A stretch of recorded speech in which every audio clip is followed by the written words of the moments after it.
there is a power in the audience knowing something that the main characters don't. It adds emotional weight to all of her choices. So for the whole first movie, she is a ball of fury, whirling dervish, pushes through everything, doesn't care if she survives. Yeah. For the second movie, if you're aware that she has something to live for and she isn't, there's an emotional weight for every single one of those choices that just weighs on you and gets you more and more and deeper invested. This is cinematic gold! This version, she is just a ball of fury for another 2 hours. And I didn't like that. Interesting. I like, when you let the audience in on something that the main characters don't, it adds that extra conflict of like, no. Like, you're more invested in the choices she makes as opposed to, isn't that cool? And it's just isn't that cool for an extra 2 hours. I still liked it. I just do not think this is a stronger version of the movie. Game face. Game face. What's up to our sidekicks and henchfolk out there in the mother-loving geek nation, and welcome to the longest-running pop culture podcast of all time. It's CultPOP Podcast Facts. Live, episode 153. If you're new here, this is a place where we celebrate the things we love, like movies and comics and TV and nearly 5-hour Quentin Tarantino films and all the other things that scratch your dirty, nerdy little itchies. Tonight, this evening, right now, where you're living in it, we're broadcasting to you live from Young Chunk HQ. Young Chunk! Why are there bottle caps being thrown in my studio? A podcast production studio here in Manayunk, Pennsylvania, Philadelphia. I'm JD of Johnny Destructo's Hero Complex, located at 4327 Main Street, Philadelphia, PA 19127. It's a rad-ass comic shop that caters to rad-ass folks just like yourself, so get on in there and buy my stuff. We're going to be expanding to have more stuff. So come buy all those extra things. Congrats! It's this way. Yes. Like expanding Yeah. the physical space this way, but Not girth, length. Yeah, the physical space this way, but the value of experience this way. Oh, huge girth vis-a-vis your experience. Yeah, It's a chode. it's so good. Gotta be gross. That's good. Oh, wait, is it? That's what they want. Oh, this is what Who's they? The ladies. Who do you think his clientele are? It's it's a comic shop, not a brothel. What's happening? with me It could tonight, be both. With me tonight are unofficial members of the Crazy 88, which they do. They're not really 88 of them. I think they just do that to sound cool. Terry of Young Chunk Studios. Hey, babe. Thanks for having me. Every instance of Young Chunk. Young Chunk. There he goes.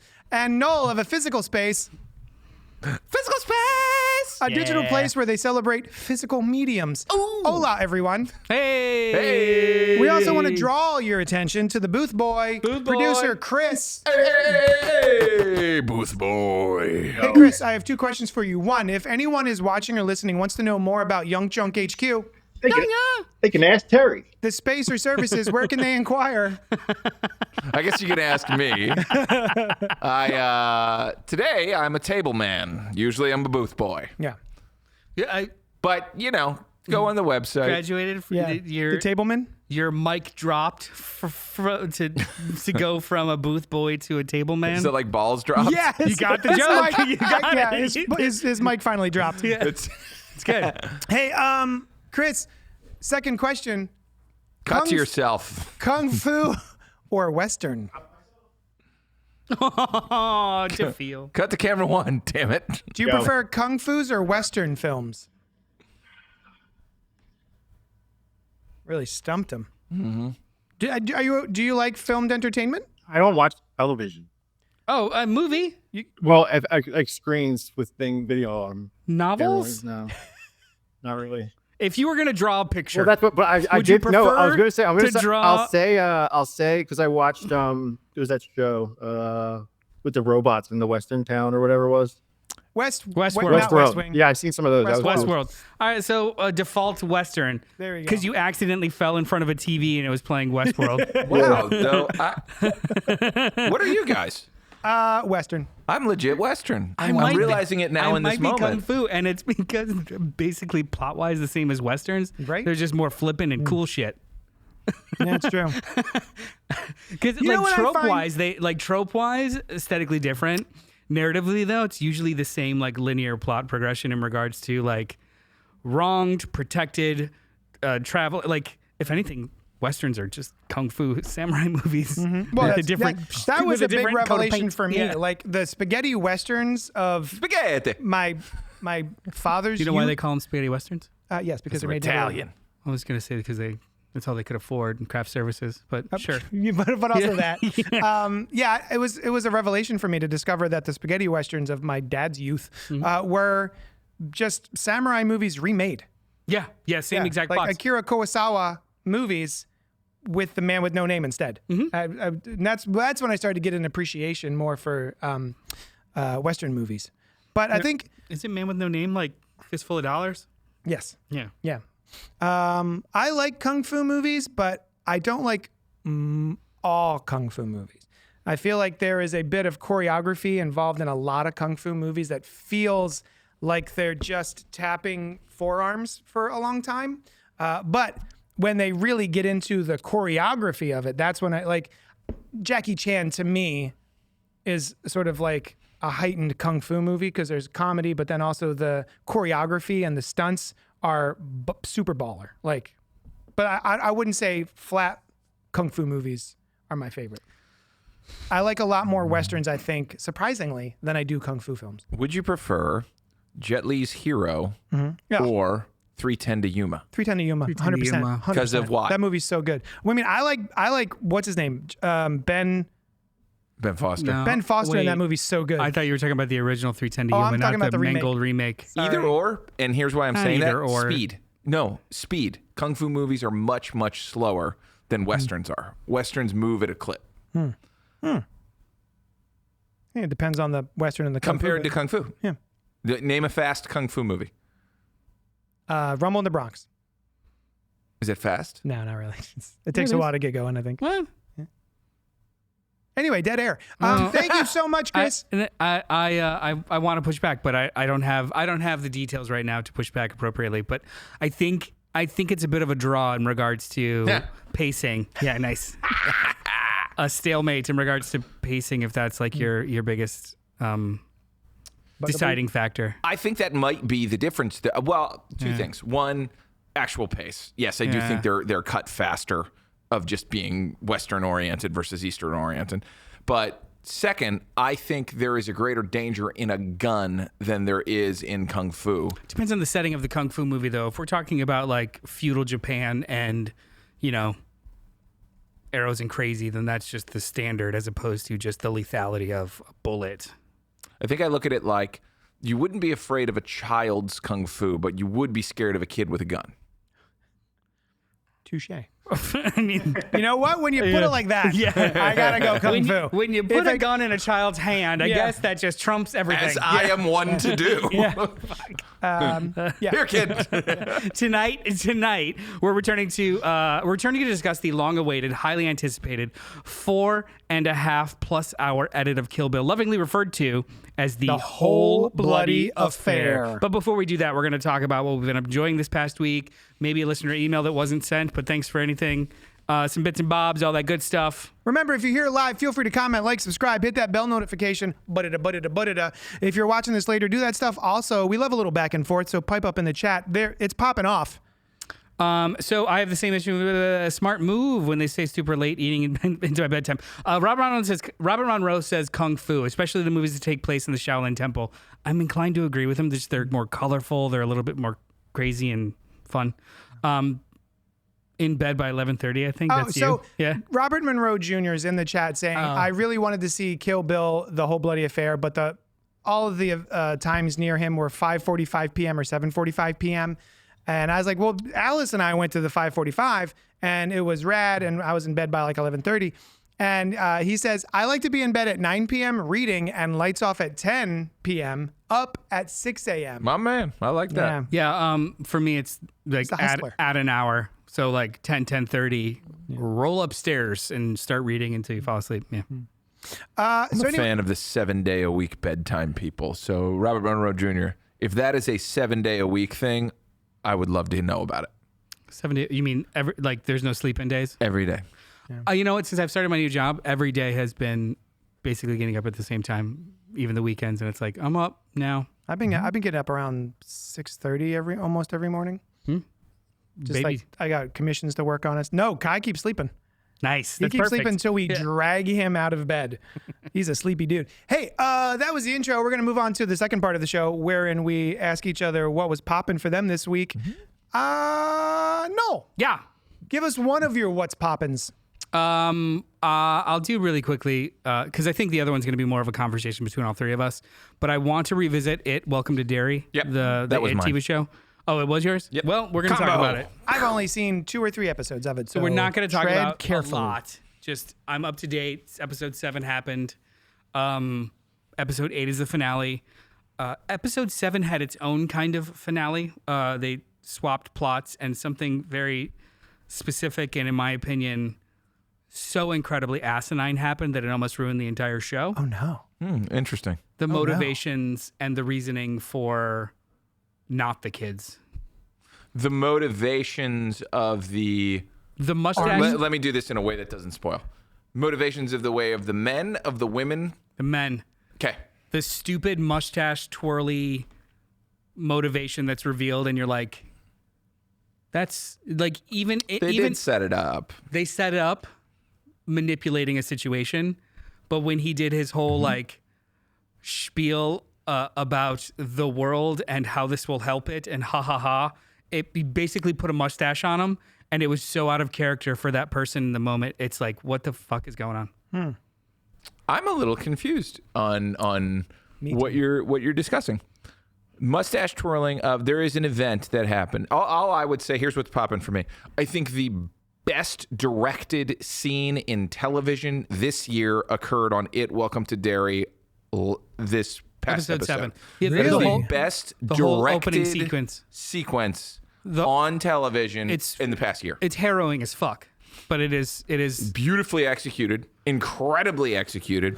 it's like a digital oneer. It's a lot of camera moving around there's digital cuts in it, but it's very harrowing and really well done. Machete is not afraid to put a kid in danger, Yeah. and it works. Oh, yeah. It works every time. I think that's probably why. So I'm talking about the last third of the episode when all of that is the entire beginning. That all gets resolved completely, and then you carry on. We are talking about the Highlander. Sure. Yeah. Absolutely, we are. We're talking in code. Yeah.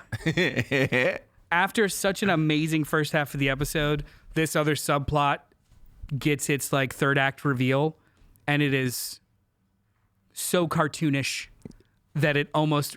I thought that they were going to do I something. think I else. concede. It's incredibly cartoonish, and it's irrational too. Even for an irrational character, it was incredibly irrational for this entire organizational entity to be like, "That's the way to go." It just makes no fucking sense. Were you an It Chapter 1 guy, JD? Yeah. Okay. Were you an It I'm Chapter an 2 guy? I like both of those movies. I think that I think It Chapter 2 gets It's actually itch. unfairly maligned. I really like both films.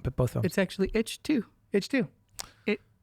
Itch 2. Yeah, nice. So Machete, Muschietti. Muschietti, Muschietti. Oh, here I go. Mr. Pescetti. Yeah, Mr. Biscotti. I believe that's how he He pronounces make it. Muschietti makes into a scary western. If you haven't, look up Bill Hader talking about Andy Muschietti directing. Yeah.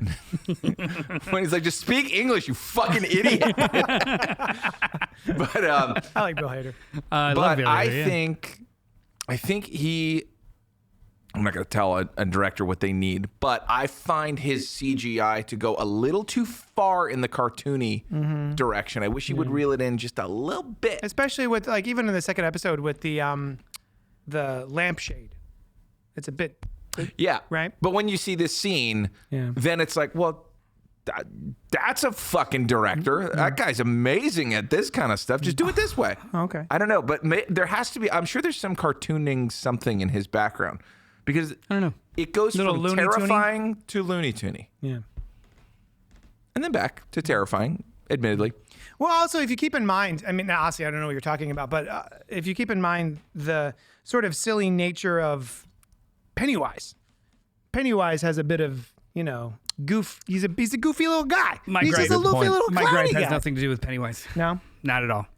Yeah. no, Well, I this was figured that, a but- total side tangent I was taking. yeah. But Yeah, about the CGI. whatever you do, even if you don't enjoy the show, watch that episode. Yeah. Watch that intro. It's incredible. I mean, trigger warning, but yeah, watch that episode. I would love to catch up on this show, but we have hi, honey. We have a 4-year-old at home, and we don't get to see a lot of the things. We were actually, I don't know if you were, we would wake up, Sushan and I would wake up 6 a.m. just so we could watch Stranger Things this season. Did you see the any of the, I don't think these are spoilers, but there's a lot of last names are matching up with characters in the movie. Yeah. Did you see the one about Marge? Simpson? Potentially who she's related to? Yes. I thought that was pretty good. I think that hope would it's true. be pretty killer. Yeah, I hope it's true because it would really work. But it would also be weird if someone was holding on to that No. and then you meet someone. You don't have to tell them that's where it came from. It's fine. Yeah. Anyway. So wait, so where are we at? You said it almost ruins the season for you, but you're coming down on the side of like net positive still? I guess so. I got one episode left. I am for sure. So far the whole experience has been up and down. Like it started interestingly, and then it became like, hey, how much can we torture children that I don't care about yet? Yeah. Then I started to care about them. Make me care about children before you torture them. That's basically. I mean, that's a rule of fiction. Yeah. And then when it started, this breaks that rule, and I loved it. Yeah. When it started to hit that stride, it does something just really, in my opinion, fucking stupid. Okay. So let's see how it closes out. Okay. But my impression is that these seasons are just going to be basically miniseries in themselves, and they've been going back in time. They went to 1908, and then they went to 1930 something, and now it's 62. So we'll see. I still loved the way, I don't know if this was intentional or not, but it was very funny to me that they set up the show as if it's going to be about a little white boy, a Jewish boy, and an Italian and his kid's sister. Dead. And they're like, get out of here. We're replacing you with basically ethnic folk. Yeah. And I loved it. It was great. I wouldn't say ethnic folk. It's just basically the way that they made you care about, like they introduced all these characters pretty specifically. And I didn't think that they were safe. I just didn't think it would be that fucking quick of all of them getting murdered. First episode? I thought those were our main characters. I didn't think they were that's gonna what be I safe. thought too. I didn't think Lily would suddenly. All kids die. Yeah. I didn't think that all of them would be safe, but I did not think it would happen that quickly. Yeah. And I saw in other trailers that there was other kids. So I was like, oh, they'll reintroduce some others. But to wipe out your cast that you spent an hour with, I love that was pretty I cool. thought that was really baller. That was actually really fun. cool. Really, Especially really cool. because, there's nothing to say that there haven't been groups of kids banding together, right, to investigate a thing, to Scooby-Doo this out. But the ones that are in Chapter 1, Chapter 1, the movie, have a special connection with each other. And Can I ask you? Except for Georgie. I've never read the book. Oh, poor Georgie. I've never read the book. I never will. Okay. That's fine. But in the movies, the fancy special rock that they shoot at him, do they give an origin to that in the book? I don't Because remember. they give an origin to like that mineral Oh, really? in the show. Not that I'm aware of, but it's been a while since I didn't I've know read if it was basically just like a reverse engineered because it's I think it's reverse engineered. They If do, I had to guess. but they Because- do have Stephen King on as an associate I'm not, producer. I'm not saying they pulled can- it out of their ass so much as like his oeuvre is so fucking interwoven. Right, This it came could from be. somewhere. I just didn't But know if the it was story there. I heard is the writers are doing something and then checking in. Is this something that could exist in your world? And then King is like, yeah, that could exist. He's not saying, here's the rules. He's kind of like, if I like it, do it. In the context of the miniseries and then the movie, it's just like, our power of friendship hurt you. Yeah. Now it's Yeah, I like, guess. well, maybe it's Actually, this maybe mineral. it's actually this that's kinda specific neat. rock from this specific area in this. Oh, is that what specific they're looking for? But is that because we aren't I didn't know that. as silly and childish a group of Ish. humans anymore when we go to our content? Like now we need answers. So I think that's more for us as like modern people. I don't feels- even You didn't need an answer I in don't the even 80s. need answers. I want logic. If the logic is all of their emotions together imbued this thing, That's what I took fine. it as, yeah. And as long as there's logic there, it's fine. It doesn't have to have an origin of like from space and his blah blah blah. I don't care about that. It's his kryptonite. yeah. I It's from his home planet. if that's, I mean, I just need Kinda. structure. I don't care if it's silly. I need structure. I We're need saying setup the same payoff. thing. We're saying the same thing. Structure, logic. Set it up, pay it off. Yeah. We connect in between. We're solid. Yeah. Yeah. What have you been up to? Me? You. Oh, me. So I was listening to the film cast the other day, and I guess Brian Fuller, who, correct me if I'm wrong, Hannibal? Yeah.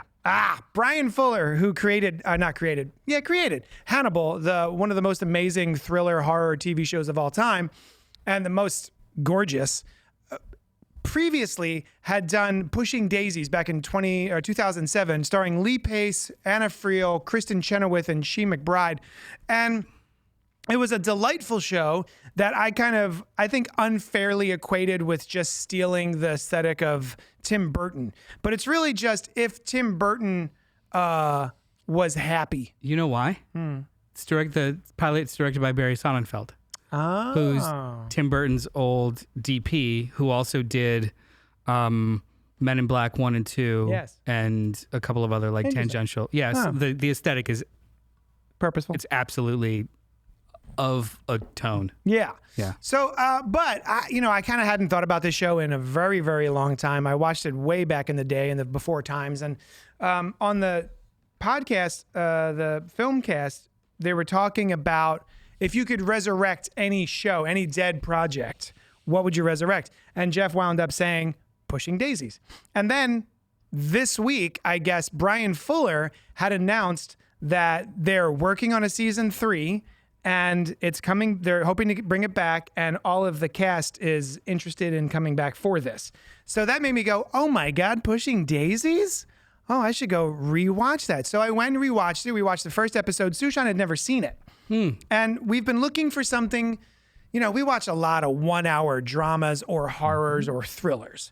And we love a nice half-hour, get in, get out, have a happy time, kind of feel a little nice about something in the world kind of experience. And Pushing Daisies is the one that I kind of went for last night. I was like, have you ever seen that? You've never seen it? Let's watch it. Let's check it out. It's cute. So we watched the first episode, and it's really sweet. Have you ever seen Pushing Daisies? Do you know the show? No, I don't. I do know Kristen Chenoweth, I believe, won an Emmy for it. Did she now? Nominated at least. I think she won. Pushing Daisies is a show about Lee Pace, who I never knew who Lee Pace was. I first heard his name when he was in Guardians of the Galaxy. Primetime Emmy Award for Outstanding. Yeah. Oh, nice. Wasn't Kristen he in- Chenoweth. Wasn't he, He in was also Thor in 2? Yes. Well, he was in Thor. No, I'm sorry.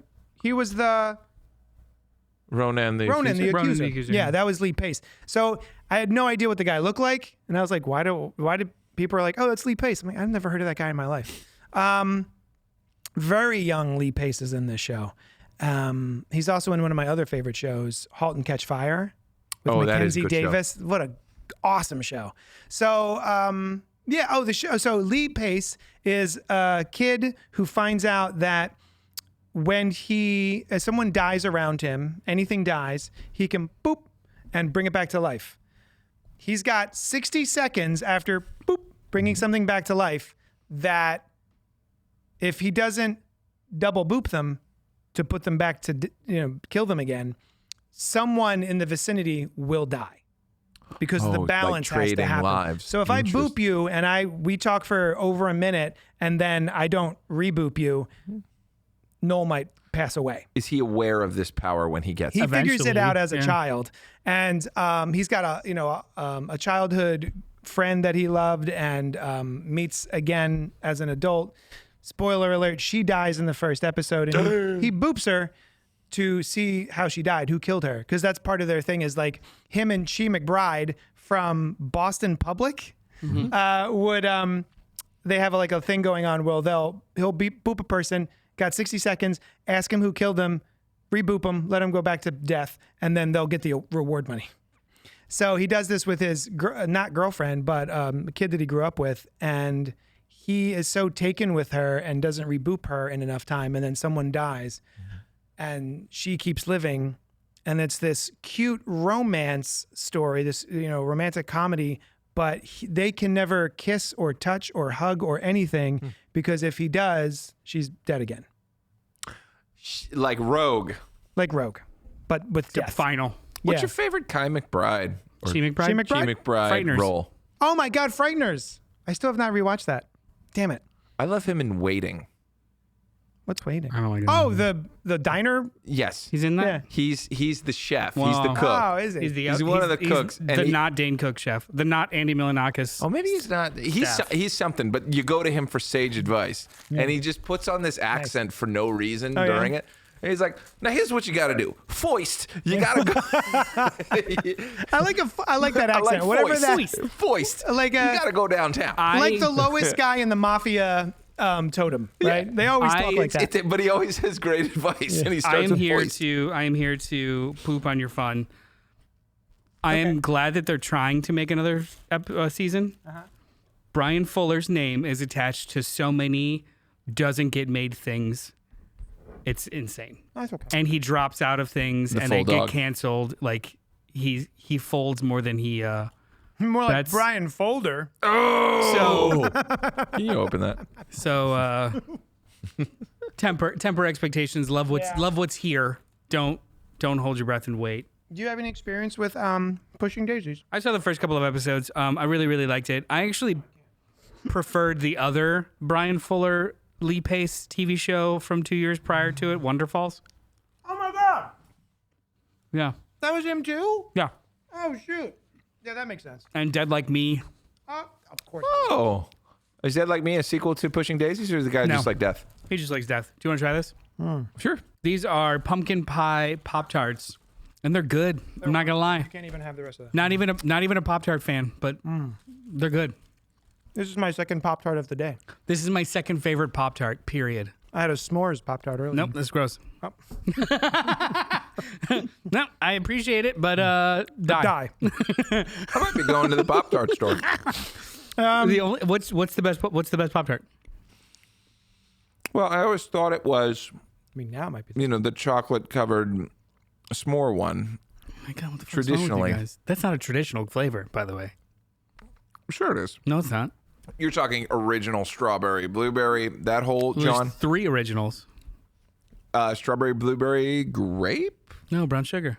Brown sugar. And that's the best one. I loved brown sugar growing up. Anyway, hey, no, was there Cinnamon brown another? sugar. Oh, yeah, Should we let's- ask Terry? Does Terry have a Poppin? Yeah, just read what's there, So Terry. my Poppin was, it's Welcome to Derry. That scene was so beautiful and so enjoyable to watch. I went into a very, very difficult couple of production days myself after. And I was just like, in the back of my head, I was like, how did they do that? So it's one of those things where I'm like, how is it even possible? You watch the behind the scenes, I still don't understand how it's possible. Budget and time. You know what I'm still Well, struggling with? actually, professionals. With budget and time. Well, correct. You can Yeah. get professionals, but that did show why the big dogs are in Hollywood. Oh, yeah. You know, I'm still those are trying the to figure best out how they union did guys the, there are. Resources, my man. the Jamiroquai video. Treadmills. No, it was actually just the room. It was a moving. room. Yeah. But even just watching it still breaks my brain. It's a camera. Yeah, it's pretty great. Yeah. I want to get you guys kind of like Delicious. real I think quick about that. Yeah, yeah. feedback or thoughts on all the bullshit that's happening between Warner Brothers, Netflix, and Paramount. Love to. Quick recap for anybody that doesn't know, WB is for sale. WB owns all of Discovery Television properties as well as HBO, HBO Max, blah, blah, blah. And, you know, New Line, Warner Brothers, Lord of the Rings, Harry Potter, DC, all that jazz. They are running at a deficit and had announced that they are going to do one of two things. They are either going to split their company in half in order to fund it and then sell off the television properties and or the film properties in order to stay afloat, or sell the entire entity as a whole. Paramount, who just merged with Skydance and bought CBS and all that other jazz, was like, we'll get it, we'll take it, and they offered lots of money. David Zaslav of WB was like, nah. And then they tried again, and he was like, nah. And then they tried again, and he was like, nah, dude, nah. After this bidding war kind of started, Netflix was like, do we want film production? Do we want studio production and distribution as well? Well, let's try. They jumped in, started to bid on it also. At the same time, over on the right, Apple is like, we're good. Yeah. Yeah, like we make our own content. We're good in our little walled garden of, oh God, is everything okay? You did it. We're good in our little walled garden of prestige television and devices. I don't think we want to do studio stuff yet, but call us if you want to partner. And then out of nowhere, Comcast, NBC Universal was like, we'll purchase your film we'll purchase your film and television stuff, because then we could actually compete with Disney in regards to theme parks and distribution and streaming services. At the end of all of it, Netflix won the official bidding war, which means now for the next 18 months to 2 years, they are in a holding pattern of you can't sell to anyone else while we figure out and get approval for this merger. Paramount, real salty bitches, they decided to instigate a hostile takeover, which means instead of going through the corporate channels in order to communicate to the stakeholders and shareholders, this is what we want to do, they go straight to the shareholders and try and get them to sell a majority portion of the stock to Paramount directly so they could just fucking take it. Wow. Because it's a public company, yeah. Yeah, because it's a publicly traded company. So now we're in this weird holding pattern where Paramount, who the current owners of Paramount, I should be said, but it's not really that weighted, it's pretty weighted, are friends of Trump. So the idea too is that they will have less of a problem in regulatory committees to get the transaction approved. What? Yeah. I don't buy it. Well, because we're going monopoly. Yeah, we're going monopoly because you can only own a certain percentage of broadcast channels, and they're going to potentially own more than 30 something. Netflix is like, actually, we looked at the numbers, and most people who have Netflix already have HBO Max or have HBO Max and Netflix together. So it's not more ground. It's just the same ground. That's their first argument for it, which I thought was kind of interesting. And I don't know. But then Trump even weighed in on him. He's like, I will probably be involved, but it looks normal from a business. Like so he was like, yeah, they'll involve me and say, like, is this a monopoly? But I think that's Trump's way of being like, woo me.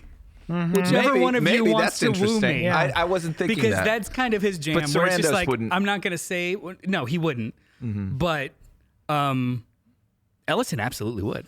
Well, here's Ellison the thing. absolutely Ellison, would. the dad, would. It's Larry Ellison's son, But who is Baby kind Boy of used a acting bunch little, of dad's capital in order to even get Skydance, and now he's moving over to Saudi money to get more capital to do the hostile takeover. So that's the oddity. It's crazy. That's the oddity is that he's like Veruca Salt right now. he Like, lost. I want it. he lost, and has now been essentially cut off from his father's capital. Because it's $76 billion. It's also plus. hurting his dad's finances. It is. And so he's gone after, I believe it's $25 billion of it would come from Saudi, which is how you get from 72 to 108, whatever. But Warner Brothers has not said they're going in that direction at all. No. They're still acting business as usual. It's like, no, the deal's done with Netflix. We're doing it with Netflix. Apparently, correct me if I'm wrong, Ellison is trying to sneak in getting the TV rights and a bunch of other stuff that the Netflix deal would not get. So this difference in $30 billion is a valuation for all the other assets. Yeah, and I don't think Zaslav... The Discovery Plus shit. Yes. Yeah. And I think the idea is like, no, Netflix is buying a specific part. They would be paying more than it is valued at, not by a crazy amount, but it would be something like a difference deal. Between $22 and $27 per share difference. Like it adds up to a lot, but it doesn't seem like that much of a difference between like getting in first. But Zaslav will have done his job setting up Warner Brothers to be sold at a profit. They would get the profit. It wouldn't be an insane profit, but it would be enough of a profit that entices someone like Netflix. But if the hostile takeover goes through, the entire idea of Warner Brothers is gone. Right. Yeah. Like, so now I want Netflix to get it to preserve legacy of Warner Brothers. Which is weird, right? The idea that all of the options were kind of like shitty, but the idea of like, oh, now I actually want the largest streamer to potentially take over because that means at least the content won't be blown into the wind and sold for scraps and parts somewhere. It'll Are we at least be 100% under sure a of roof. that though? No. Wait, actually, yeah. Yeah, we are. because they haven't. Also, Netflix has not dissolved anything. Also, yeah, and Netflix also wouldn't. They're literally buying it for its content value. Like, why would you make that go away? Like, if anything, my personal theory, Netflix is a streamer, and they have dabbled in potentially distributing in the theaters. They do little weeks here, little weeks there. They do it for all kinds of stuff. The reason, to me, why they haven't yet gone full bore into theatrical exhibition is because it does eat away at their value proposition, period. Of course. Like, we want people to be in front of the service. It would cost us X amount of billions of dollars to completely, from whole cloth, create a distribution model and division. What if we just purchased a distribution model and division, and the things we're putting in the theaters still recycle back to our platform? Well, you know So what's going to happen. I don't think that they're going to get rid of theatrical presentation. I think they're going to shrink it, switch it, and then kind of like be selective about it, but I don't think it's going away. I think there will be Netflix companion content to watch on your phone while at the theater. Huh. I would kill myself. It's coming. You know what? Great. Like for Minecraft, all of this Do stuff. it. Do it. Identify that at the ticket. I'm purchasing the sing-along version. I am purchasing the interactive Then show. don't go to Netflix theaters. Well, I won't.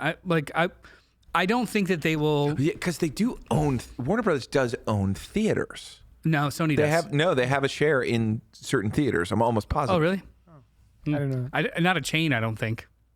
If Maybe so, not. a little one. Maybe like Draft House or something small. But I do think physical media is fucked. Or The Last Bastion. Because Warner Brothers specifically has this thing called Warner Brothers Archive. They maintain physical media in vaults and will, by order, print things for you on physical media if it's not available at a wholesale wholesale rate. Interesting. That's all going to end up going away. So people are talking about like theaters are changing. I'm like, bitch, theaters have already changed. Like, I don't think that that's what we have to worry about. I think physical media is kind of fucked.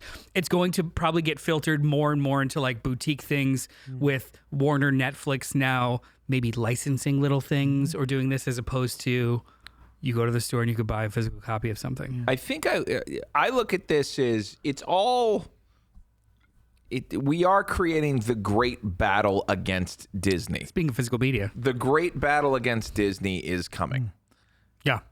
And the lover of film and cinema in me would have wanted a Universal WB team up against the great power that is Disney and armed with DC Comics now. That would have made sense too in regards to the models being the same. Like they have a low-level streamer that they can combine with HBO Max. It wouldn't mess with the footprint because it is like the 5th or the 4th in viewership, Peacock.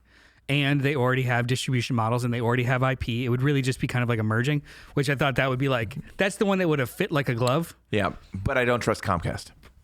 Well, I actually trust Netflix more than Comcast. I think Netflix smells its own farts in a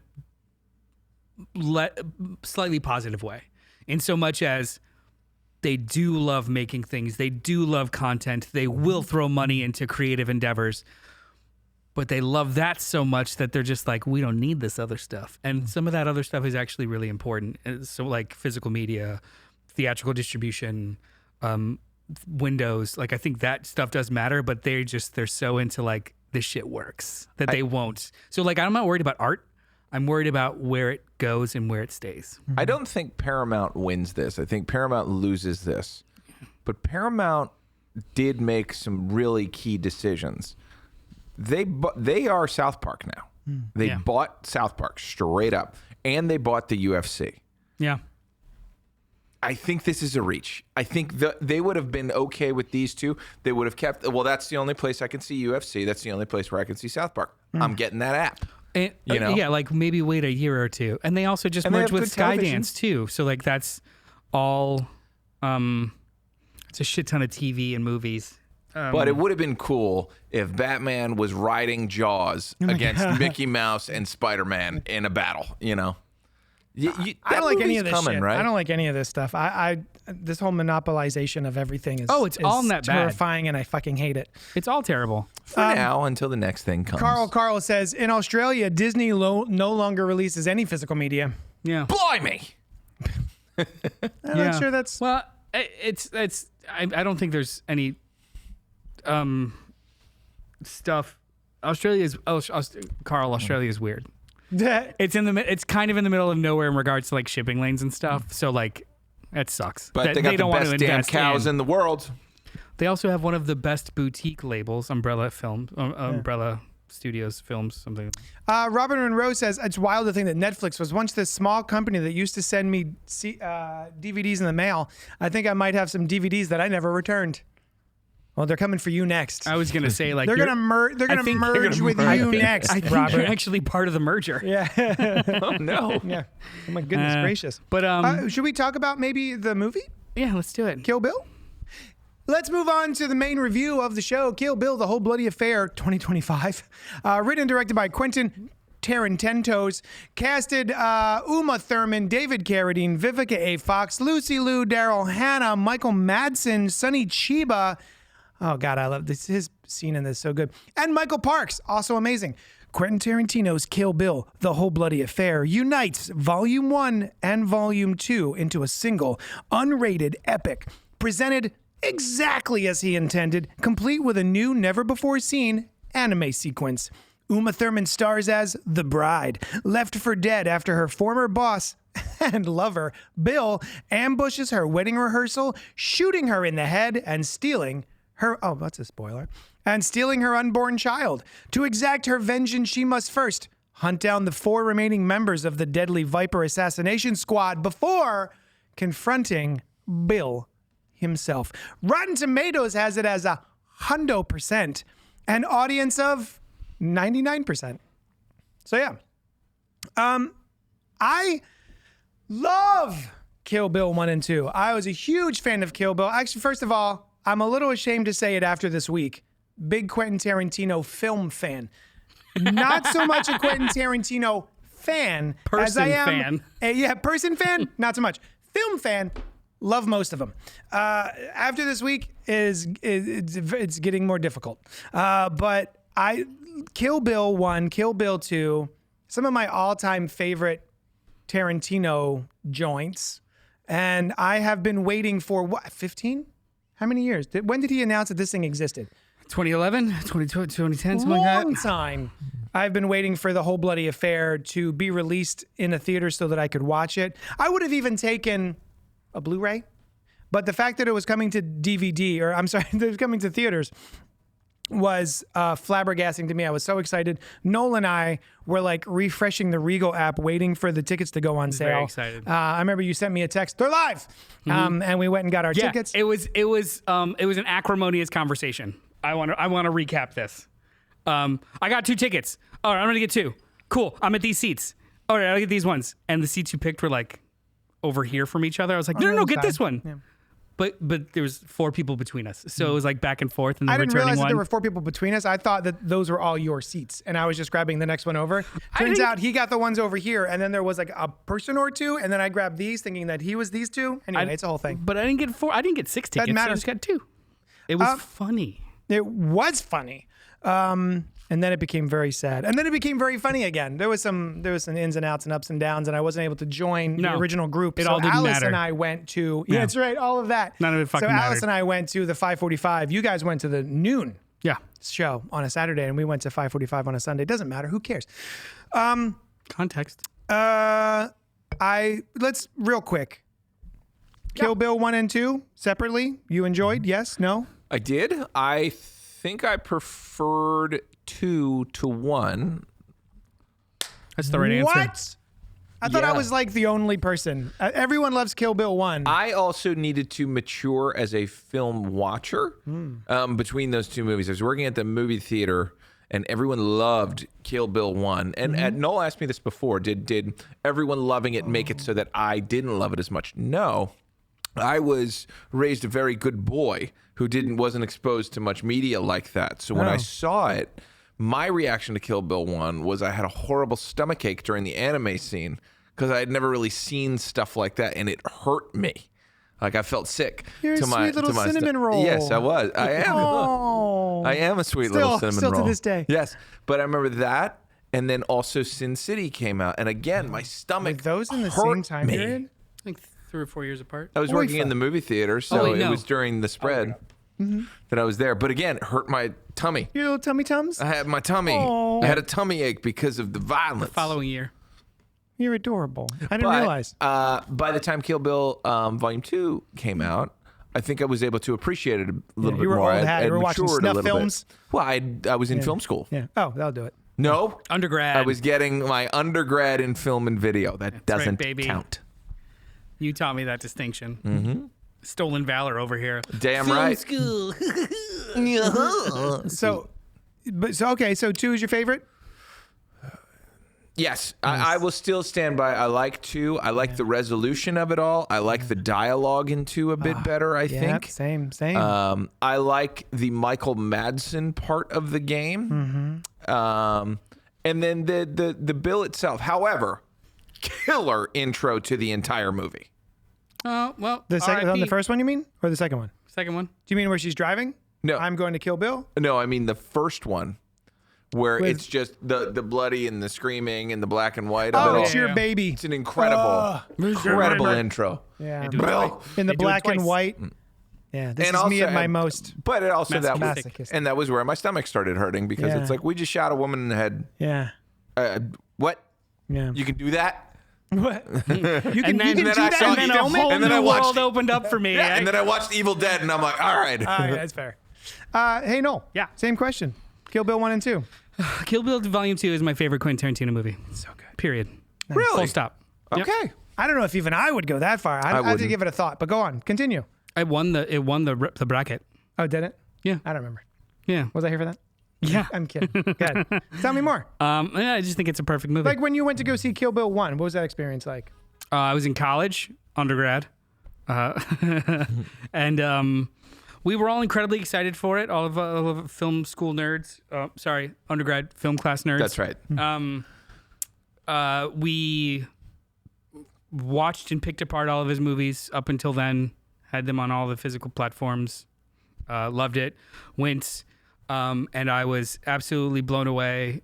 It was fun. It was fun, like being in the joke. Like you understood the joke of the tone and the setting changing and the way that blood works in this scene versus that scene. The way that like it was fun being a part of the clique that got what they were going for, and the references to old cinema and stuff. And it was just really, really good movie.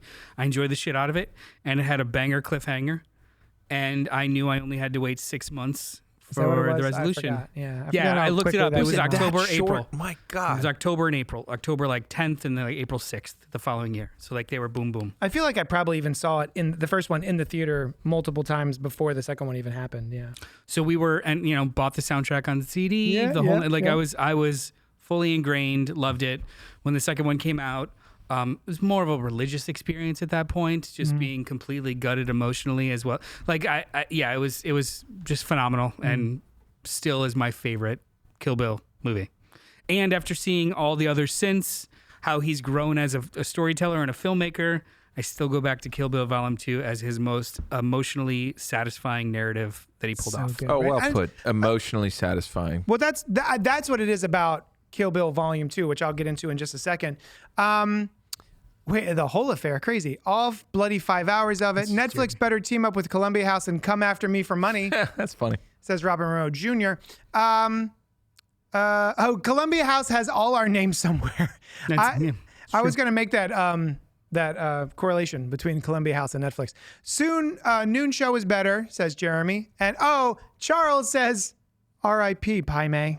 So, Who dat? Don't eat fish heads, kids. Pai Mei, the kung fu who teaches her the You might know him as Eyebrows. Ah, yes. so anyway, man. so yeah, going to see Kill Bill, absolutely loved it. It was the most Tarantino of all the Tarantinos, I think. Volume 1? Yeah, Volume 1. And Volume 1. Yes, Volume 1. Because Volume 2 is a whole different experience than Volume 1 for me. And I kind of equate it to another Tarantino experiment, which is the Robert Rodriguez Tarantino Grindhouse double feature, where you've got the big bombastic crazy action movie by Robert Rodriguez up front, and then it's screeched to a fucking halt to do what was it, Planet Terror, and then it screeches to a halt and it does Death Proof. Kurt Russell talking in a bar. So good. But I have rewatched Death Proof so many times, and I've revisited. I don't think I've ever seen all of Planet Terror through again since the theater. But I have rewatched Death Proof a lot of times. So it's sort of the same kind of experience for me, where I love Kill Bill 1, and I have revisited it a lot. But 2 is where all of the meat happens. All of the character development and the acting, acting. There's so much acting in part 2 that I just love watching. It's hard to explain. I feel like number 1 has great acting in it, but part 2 is where all the actors are showcasing their work. I think it's very good. Even I understand I would say the problems with Kill Bill, the white woman defeating the Japanese Chinese Yakuza. What's wrong with that? And then also the white guy playing the Mexican guy. That one was a little weird. Michael Parks. But it's also one of my all-time favorite scenes to watch is Michael Parks doing this scene. I love watching it. But it didn't hit as hard great. this time. It's weird. Knowing who he is, it's weird. Yeah. Like I didn't know that was Michael Parks the first time I saw it. 10 other actors that are actually Mexican of the same age range that would just crush the fuck out of it. Absolutely. It's a little weird. It's I get it. It's like, who do we have? The sheriff, put him in brown face. Yeah. It was weird. No, it's super weird. That said, I still love to watch him do it. Yeah, it's still a great scene. Yeah. They're both excellent actors. Yeah. And also, it's something I noticed this time. My man never blinks. No. He does the sleepy eye half blink, never fully closes his eyes. My I don't even remember that. Yeah. Oh, what's his name? I don't remember his character's name. I don't know. But he's so good. It's the person who gives Beatrix Kiddo. I'm sorry, bleep that out. Gives Beatrix Kiddo where Bill actually is at the hacienda. She's driving the scene where she's driving the car that Uma Thurman literally crashed and got injured while filming. That sequence leads her to this character who's played by Michael Parks, who was the sheriff in Kill Bill Part 1. Esteban Viejo. He's so good. But anyway, I mean, is that part of why you like 2 better? Is just I feel like there's a lot more character development and interaction in this one. Sure. Yeah. I actually just think it's a better movie. Mm-hmm. Like it's a better shot movie. It's a better edited movie. It has more development in both characters and action. The first movie is a fever dream manga, which has its own merits and is fun. The second movie is a novel that I can't put down. And nice. A novel. They're both good, yeah. But the second one is yards away in just investment than the first one is. The first one's just like a 2-hour fun intro. The second one is a fucking masterpiece. But I would argue, the Vivica A. Fox Deadly Viper is the most enjoyable of the Viper experiences. It's the first scene of the movie. Oh, not for me. No? It's the first scene of the movie. Very funny. It's a cold open. It's the first scene of the movie. I do not love Vivica A. Fox's acting in any regard. Oh, I thought she was very funny in that. And just the idea of, but first I have to make my daughter breakfast or something like that. I loved that. And that's the setup for Kill Bill 3 that never happened. Yeah, which will never happen. Yeah. Because he's got an arbitrary rule of nothing. So dumb. I'm going to limit my creativity for no fucking reason other than being an edgelord. He could write it as a book. He could write it as a book. You know what? Which I'd is read it. Cheating. His own arbitrary cheating. He said that no, it's not cheating. He said 10 movies, but he has also gone on record as saying it could be TV shows, it could be anything. He said I'm sorry, directing is a young man's game. He's in his 60s. George Miller made the best movie of his fucking career at 83. Can't agree more.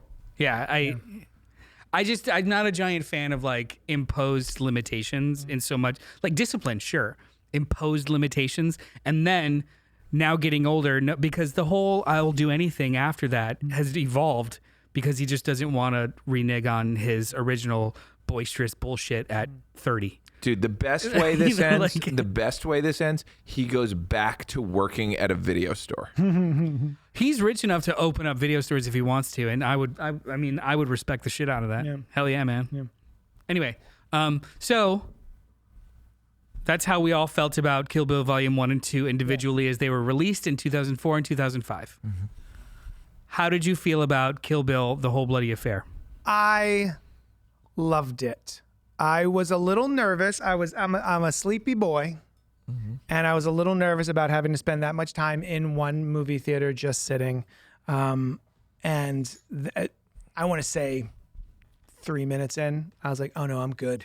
I am locked into this experience. I will be awake for this whole thing. Hopefully there's an intermission so that I can use the bathroom, but I was riveted from jump. Cool. I enjoyed this whole thing. I was kind of curious about what the extra bits were. I knew there was an extra animated sequence, which I think may be a little extraneous at this point. And that, the black and white sequence with the Crazy 88 would be full color. Mm-hmm. And that things were maybe slightly edited differently. I loved it. I think that the extra, like I said, the extra little bit, didn't need it. But it was fun. The elevator, right? The anime and the elevator.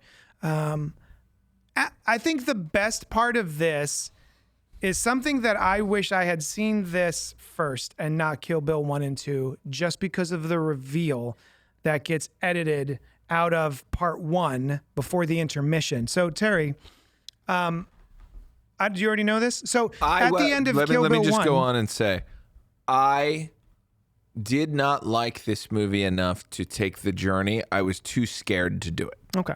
So you did not see The Whole Bloody Affair? No. You saw the...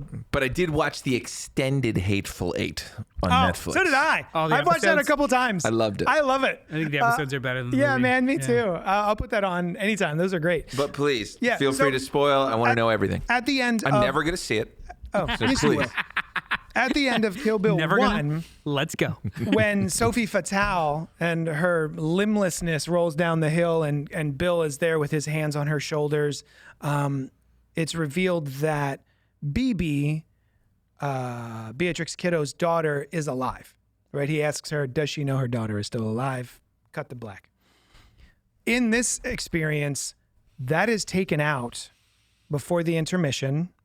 And so people who are not aware of Kill Bill 1 and 2 had never experienced before, had no idea until it's revealed to the character of Beatrix Kiddo that her daughter is alive.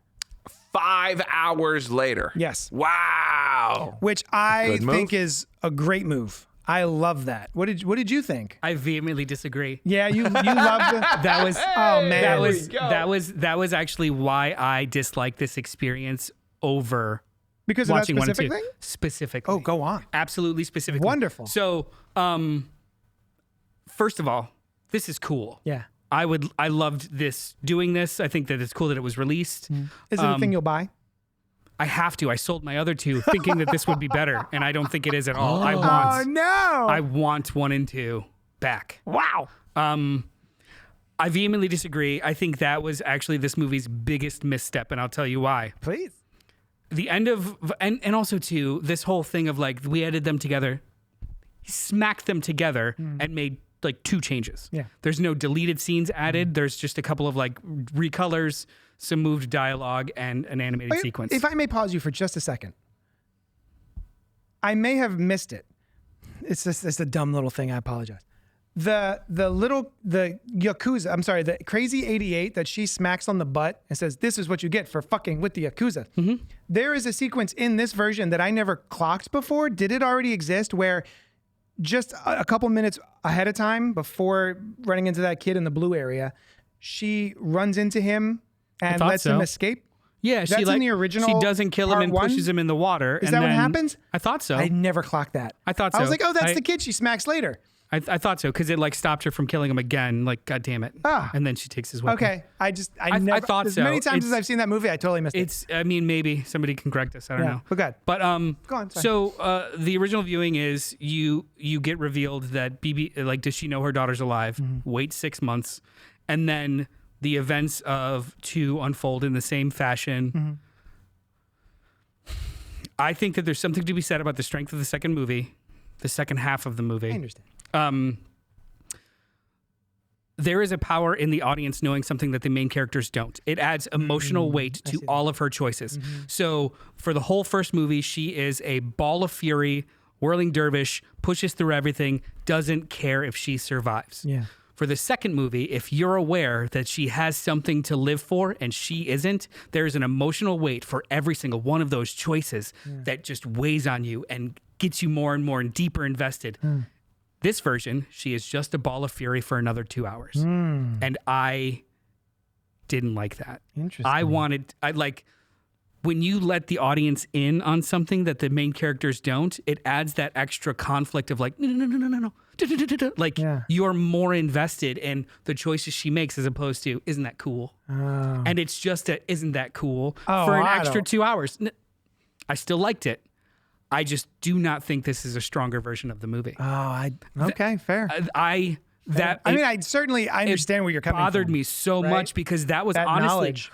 You started the second half with, when is she going to find out? Yeah. Does she? We're back in time again now, and she's stuck.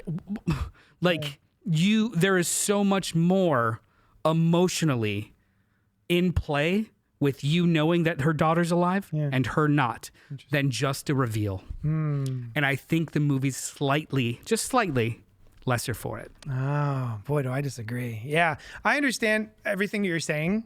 Very valid.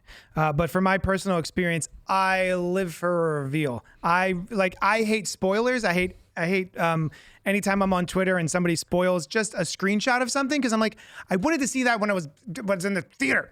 So the fact that it's like this nice little reveal and you feel you're right. I'm an emotional person. I am a sensitive, emotional butterball.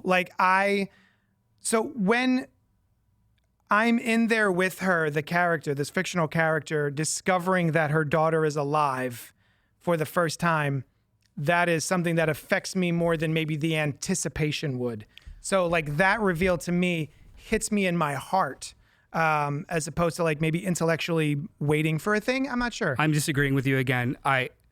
The way that she plays it is just as effective in each version. It's about you anticipating it because you know they will cross paths. Well, yeah, it will happen. I mean, I know that she's alive because I've seen the movie before, so I can't really like put myself back in that. It is still because also the genie too, back in the bottle. Watching the other one, it's she's gonna find out eventually. Is she going to survive that experience of finding out? And you know nothing about Bill as a parent the whole time too. So you're like, is this 5-year-old girl a murderer? Right, is this and then like the emotional reveal of, here's your daughter, he's a really great father. And it just gets more and more complex and complicated. And that version of she's got something to fight for and wishing her to know that is so much stronger than just a Shyamalan style reveal. I think if this second half was more action oriented and there were more dangers for her, because a lot of this is flashback. Some of my favorite, like the Pai Mei flashback, is one of my all-time favorites. It's the buried alive thing, sure. But Ray had mentioned today, we were talking about this before. Ray had mentioned they had never seen it before. They went and saw this, the whole bloody affair. This is the first time they've experienced it. I think they were actually at the same showing that Len went to. And only one person dies in this one, and it's Bill. In the second movie? In part 1, 74, she kills 74 people or something like that. And in the second one, it's just Bill. That she kills, sure. That she kills, yeah. I just thought that was interesting. A neat little tidbit. Also, Sophie Fatale is played by Dreyfuss? Yeah. But not Richard Dreyfuss's daughter. Huh. Her name is Julie Dreyfus. And she's not related to Richard Dreyfuss. I'd She's like French. I would Thank you, Terry. I genuinely think that this is a really, really, really good companion addendum to the original experience. Yeah.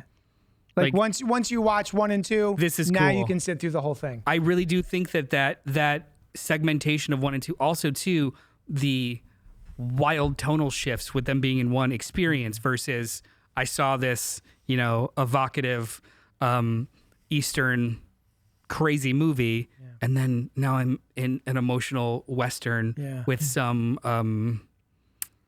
Shaolin inspiration. Yeah. I like that even hits harder with there being a breathing room between this is one experience. Had you seen anything like Kill Bill prior to seeing Kill Bill? Like 1 or 2. famously, the anime is based, there are parts of it that are based on anime. So Sure. had you seen like Akira before Kill Bill? Oh, yes. Had you? Oh, yes. Really? Oh yeah, I rented It was it a in the couple times. 80s. Wow. Yeah. Akira came out in the 80s. Of course I saw. I know it did. I'm just curious. Crazy You seem old. flabbergasted. I do. I was a boy. No. Akira hurt my tummy. I was an adult man but when a Kill Bill boy. came out. Yeah, I was in Oh, that's college. true. Yeah. So you had seen the I got all of- influences. Yeah. Yes. Yes. Yeah. We both saw all the influences that he was pulling from. We were part of the Very interesting. inside. I will Gang, say I the will inside say scoop. though Probably that not 50s westerns and like western TV shows. yeah, my Gunsmoke. My dad was big on Wanted Dead or Alive. Pretty much anything Steve McQueen. No. I will say though, there was a review that you read before the show in regards to this version gives more of a grander picture of her performance from movie to movie, which I do agree with. Specifically, again, this has to do more with them as separate experiences. The scene in the first movie when she wakes up and realizes that she doesn't have a child in her stomach anymore, Oh God. juxtaposed to the scene of her in the bathroom weeping that now she has a child she thought she lost. In the same movie, they're connected a little easier, but still, that with her reveal do not lessen the fact that the audience knows for the majority of 2. I really do think it's a giant misstep. Oh man. I will always say, hey, watch over 2 nights, watch volume 1 and volume 2, and you will just have a life-changing experience. Or over one really long fucking day and don't pause it. Yeah. Watch the 5. I'll go with 1 and 2 every day. Now, when it comes to Buck, who likes to fuck, Yeah, Yes. now is he still in the movie? absolutely. Well, that's my favorite character. No, not him. His client. Though. I will say that writing has stuck in my head since the day I saw that. Yeah. There's so many great lines in this whole. The second movie is It's a well-written movie. like his best script too. So good. Although I think True Romance is my favorite still. May I ask, Yes. who is your favorite Quentin Tarantino created character? Do you mean for fun or for like emotions? The Bride. It could be both. I think the Bride. So you are going to say that. Yeah. Okay. But also, Do you count? Wait, you said True Romance. I wasn't counting that as one of his movies because he just wrote it. he wrote the shit out of it. Yeah, but it's Tony Scott. The script is so good. I And, like, agree, yeah. but when we talk about his, I count it. okay, I count it because it's very important. okay, Yeah, especially to my experience of Quentin Tarantino. It's very important. I think I like Kurt Russell's character in The Hateful Eight. I think that's Oh, my he's number so one fun. Tarantino He's so character. fun. It's fully fledged, it's interesting, and it's way over the top. Yeah. The Dentist is really good. Dentist is really good. You're right. Oh yeah. Plus I always love him. Django Unchained is might be my second favorite. And Dr. Glorious King Bastards Schultz. might be my. yeah, but who? I don't. Oh, my favorite character. The character with I yeah, the love Brad Hitler. Pitt character is very good. He's almost Kidding. immaterial to the plot. Who? Brad Pitt. Oh, But yeah. that's not what I'm saying. I'm I was saying character. surprised how inconsequential Brad Pitt was to that movie. All the bastards are inconsequential for the most part. So anyway. Oh yeah. Well, I mean, I totally get what you're saying. This is awesome. Great. I might also say watch Kill Bill 1 and 2 because I don't know how many people have 5 hours to put in one movie. Sometimes creative limitations are a gift in disguise. Oh, absolutely. And I do think that in regards to Kill Bill Volume 1 and 2, the creative limitation of no one's going to watch a 4.5 hour movie in one sitting, and how do I bring this down to one the rapist producer just saying, make it 2 movies. Creative limitations. I was referring to Weinstein. Yeah. That was Harvey Weinstein's idea saying, we could release 2 movies. Yeah. And Quentin Tarantino being like, oh, okay. Okay. I think that creative limitation was That's the only thing he ever did wrong, though. right. Yeah. You mean this is the only thing he Harvey ever did Weinstein. right? Yeah. But the wrong stuff No. Splitting up Kill Bill is the two wrong films choice. is the only wrong choice he's made. Because of Bloody Affair fans. Got it. So, do you just consider this like a director's cut? Yeah, Like it's just as a any other companion. director's cut you would watch? Actually, yeah, because it didn't even include deleted scenes that we know exist. It didn't include new plot points. It didn't include. It didn't actually include anything that made any material difference other than removed information from the audience. Yeah. Which I don't know if that's I'm still struggling with if that's a better experience or not. I do think that this is a fan's dream. I love this as a companion. I love the fact that I got to see this in a fucking theater and it was packed. Yeah. It was mine wasn't packed, but yeah. It was absolutely wonderful. Yeah. Till the day I die, I will suggest people experience it in 2 chunks over the course of time because I think that it's more of a weighted experience. And unfortunately, that day is today. I will also say, I'll follow that up with any of them. Oh, yeah, sure. Just watch it. It's so fun. I think it's such a fun movie. You're going to end up pausing at the intermission anyway, so. Yeah, I loved it. It was what a wonderful experience for me. I really am glad that I got to go see that in the theater. Boy. I want my 4K I? steelbooks back. Oh, that sucks. You should have sold them to me. I would have bought them. You weren't going to pay $200. Oh, I wasn't I going to have pay $20. seen. I have seen Kill Bill 1. God. Yeah. I have seen Kill Bill 1 and I have seen Kill Bill 2. Yeah. And I enjoyed the experience. Yeah. Should I engage in watching, not in a theater, but at home, Kill Bill, the whole bloody affair? Yeah. Sure. Why not? Okay. I mean, you already been know. if it's been years and it you has have been. not watched those other 2 movies and haven't had the urge to watch them again, I don't know if this is you're itching for this. Do you know what I mean? Like, I mean, I will tell you that I thought I was fine, and then 3 minutes in, I was locked in. yeah, no, it's not It's about so immediately It's more engaging. about how bad do you want to watch Kill Bill, not do you think this will like revitalize your love of the movies. You know what? I'm going to watch along.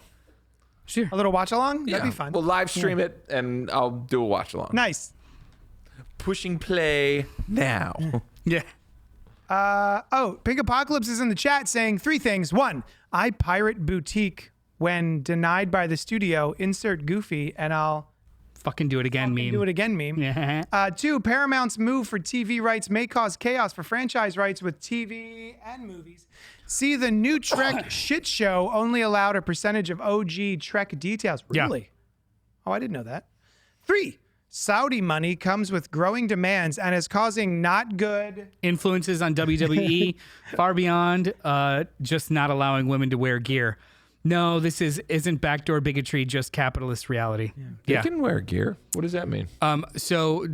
Saudi money is involved in WWE, and they're, based off of their culture, are imposing demands or boundaries as to what women performers can wear or can't wear. Whoa. Stuff like that. I know Ric Flair's daughter's not listening. Well, I'm sure it's a difference between like an inch, but still. Superstar and a regular person, yeah. It's still. Yeah. So it's right. Where the money comes from does create potential demands on how things are. Yeah. Yeah. So, But Yeah, I still don't think they're going to win. I don't think they're going to win either, but I think it's going to be nasty, messy. I think it's going to be there weird.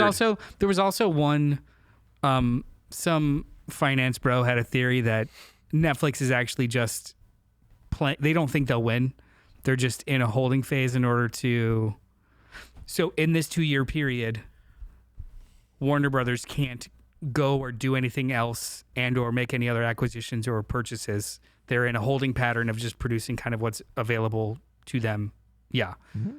They think it's like a way of like, we can pause our largest competitor for a short period of time while we do that's X, Y, and Z very over here. interesting. But I hadn't considered that. But to that point, if but they do you don't know end about up the with the walk away studio, clause? yeah, they'd still have to pay like. They would pay $5.6 billion if, for whatever reason, the deal does not happen. Yeah. That's investment. They are in. I think they want it. I think they're in it. And I genuinely, I know this is going to be like bad for a lot of things, but I genuinely don't think theaters are going away. I just think it's going to be a little different. And I'm more worried about physical media. Sure. I think I would love two different theaters. I would love a general pop theater and a I truly care about this film theater experience. I've said that since I was 17 years old. Just give me two. General pop and obsessives. And implement things. I'll pay $10 extra for a bouncer. I'll pay $5 extra. Okay. We see the world differently. Well, I mean, unless the ticket price is subsidized. I just want a guarantee that my... Because I'm already paying $25 for IMAX. Fine. I want a guarantee that my experience in a cinema will not be ruined by general population. I agree with that. And I'd be willing to pay for it, happily. It's my biggest pet peeve. How do we get to tase people who have their phone out? You get a bouncer. With a taser. Yeah. It's tough. I'm just saying it's tough. You know, I would love to, if you're going to the movies nowadays, you are really making a commitment. And it's unfortunate that that commitment is so often disrespected by someone else. And ruined. Speaking of which, there's a little bit, when we went to go see Kill Bill, The Whole Bloody Affair this past weekend, Alice and I, we sat in the middle of the middle. Perfect seating. Although, a little disappointed to find out it wasn't the recliner chair. That's why you have to have the rail. God damn. So did you not do the rail? You did it in front of it. Oh, those seats, people like sit in. And your there lap. was a group of people, adults, up and to the right of us, and totally fine. The entire experience was totally fine up until Bill. Oh dear. And Bill starts talking about Superman. Oh, it's and doing his whole spiel, right? His whole long thing with the truth serum and all that. My man in the group up here starts acting along with David Carradine. Oh, really? He is That's nerd saying rage. every line that I can hear him acting. Did you turn around? I did. And I gave him one of these. I'm like, didn't matter. Yeah, eventually I couldn't, he quieted it down, but I could still hear him saying the lines with David. Who was he Carradine. doing it for? I guess the people he was with, who I don't understand why they didn't smack his dick off. Those aren't real friends. Oh my gosh. Look. So yeah. Yeah. I mean, there was, for some scenes, there was somebody to the back right of us that wanted to throw in their 2 cents here and there, but it kind of stopped after a while. Would you pay an extra $10 for that have not to been the case? If you can guarantee it, depends. Look, there's I mean still guaranteed. There's microphones in there. There is still a price point. There's still a price point that I think it's. So I think that this should be just fucking baseline for a movie theater. Yeah. I'm not going to keep raising my costs in order for them to appropriate a fucking baseline. It is not on me. You're mad that the ushers are no longer doing usher duties. Not on when I was me. growing up, ushers did shit. It is not on me to pay more for them to shut the fuck up. Yeah. The baseline is you should shut the fuck up. Yeah. Mm-hmm. That's it. Yes, I would love to live in your world of justice. It's not justice. It's kindness. Same thing. I'd love to live there too. It sounds like a nice place. What's the Gamma 1 quadrilogy? Pink Apocalypse is in the chat. I bought the Gamma 1 quadrilogy from Warner Archive just in case things get bad later. I've never heard of that. I don't know what that is. But yeah, before we go, let's wrap it up. Wait. The Superman bit doesn't age well at all. I actually think it's pretty wrong. Oh, yeah? When I was a kid, now that I've actually read Superman, nope. Yeah, I see that. Don't think it's not at all. Not at all. This is how he views us. Like, no. That's like no version of Superman.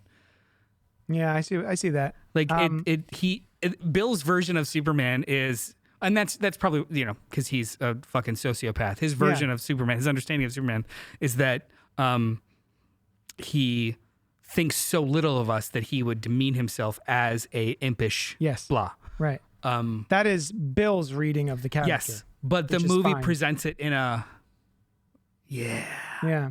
and it doesn't age as well Yeah. at all because there's no pushback in the scene for him. That is the perspective of. Well, it's also the sociopath just talking, right? That's what I mean. Yeah, There's, it's like- but the context of the scene gives no pushback. It is presented as I'm a spit truth, Yeah. and there's absolutely no touch points or pushback from the And it would storyteller have been or other character. It would have been too brilliant a directing choice to say, I'm doing this to showcase that But- Bill is not. Yeah, but also just knowing that is Quentin Tarantino talking. That for is sure, his for sure. thoughts. Like that's like Because it's like, you know what it is? Because it's the like a virgin speech. Yeah. It feels very much Except like that. It's the Kill Top Bill. Gun speech. Yeah. It's just like when I was younger, I was like, now it's like, you haven't really aged well yourself. have Yeah, you? we're all old and gay now. Yeah, well, I mean, he's still the same way though, so it makes me a little disappointed. Like he hasn't grown up at all. He's just gotten really, really better at his job. Does that make sense? Yeah, but did Yeah. you expect him to? I do think people should marginally evolve as humans and not evolve in a bubble and not be affected by the world around them or care at all about any ramifications of their words. I think at 45 it's over. I think you're just that guy. That's who you are. You're that guy. I hope And not. that's okay. I still got some growing to do. I would love some old people to grow, but I love Judd Apatow's idea of like, you turn 23 and then that's just where you are for the No rest of your way. life. What? You never get smarter. You never get better. You're still just a 23-year-old trying to get by. I don't think you get smarter, but I do think you learn to shift. Yeah. Shift. Robert Monroe says the Gamma 1 quadrilogy is an Italian science fiction movie series. Thank you, Robert. Let's get out of here, but do you have a favorite part of this Kill Bill? Who's got a favorite bit? Mine has always been, I think, Pai Mei. That whole Pai Mei sequence is just, I'm there with a grin the entire time. But I don't think there's a part of this movie I don't like. I like. And they took out the intro to part 2, which was so cool. When I get to my destination, I'm gonna gonna kill Bill. You know what else they took out? The Klingon proverb. Yeah. Yeah. Proverb. I love that this movie is from a time where films ended and that's all it was. So at the end of part 2, that was the end of the story. The end. I love that. I do miss that. My favorite part is the end of part 2. Yeah. Like the watching cartoons onto actually just the whole climax of part 2 is wonderful. Their conversation at the table, the way it That resolves. fight sequence, sitting down. It's wonderful. Fight Absolutely sequence? wonderful. Like with the So spinning good. chair. That's absolutely perfect. She catches the blade with the sheath. Yeah. Absolutely perfect. God damn. And then the whole scene afterwards. And it is probably the best end credit tag sequence song by Shingon ever. It's the best. That whole 10 minutes is the best. I do find there's something that grates on me a little bit, and I haven't been able to pinpoint exactly why, but the text that comes up, the lioness has found her cub and all is right with the world. It's just a little, it's like Cringy? Yeah, It's a little I know. cringy. I agree. Yeah. My enjoyment ends, but right before that, Right when they before fade that. to black. Gotcha, like gotcha. no joke. Like Yeah, you don't need that. the song, the credit sequences, we get like this. Her on the this floor. We even get story validation by her name changing 3 times. Mother. Like that is the perfect climax to all of this, and that's my favorite part. So good. All right. Email us at cultpopgo@gmail.com. Let us know what you thought of Kill Bill parts 1 and 2 and or The Whole Bloody Affair. Do you think that The Whole Bloody Affair is superior or inferior to parts 1 and 2? Is that it? Did we do it? Ooh, we want to rank all 3 really quick. Okay. Yes. 2, bloody 1. Whoa. Oh, fuck. Yeah. Bloody 2-1. Wow. I haven't seen it. I like The Hateful Eight. I do love The Hateful Eight. I also love Django. I I need did to not watch like it when I Django first again. saw it, but I've really come around. Yeah, Django's fun. I love Once Upon Inglourious a Time in Bastards? Hollywood. Hollywood? That's a great one. I should That's watch it my again. second least favorite. See, that's a great one, but an odd one. That is a great hang movie. They should make more hang movies but they should market them as hang movies. Right. Like, this is what will be on in the background of every party you go to for the next 4 years. That's funny. Yeah, He's a good filmmaker. one of my least Let him make He's films. a very good filmmaker. He should keep making he should films. shut his mouth about actors. It's so weird, man. It's cringe. It's so weird. Just shut up. There's no reason to Oh call my out God! actors. And Alice isn't here to defend Matthew Lillard. Matthew Lillard. Yeah. We were Come doing, on, Alice. We were doing it Her in the chat boyfriend. for a while. Yeah. That's fine. All right. Thank you so much for being in the chat, all of our friends. Thanks for joining us. We will see you next week. The Fresh Floppies episode goes up tomorrow morning, hopefully, if I do it correctly. Do we know what we're doing last week? Not yet. We're going to figure it Awesome. out. Next week is going to be our last show of the year. Yeah. Because then after that, it's holiday time. So we'll figure out something cool. Yeah. Join. Thank you so much for hanging out with us, and we'll talk at you later. Bye.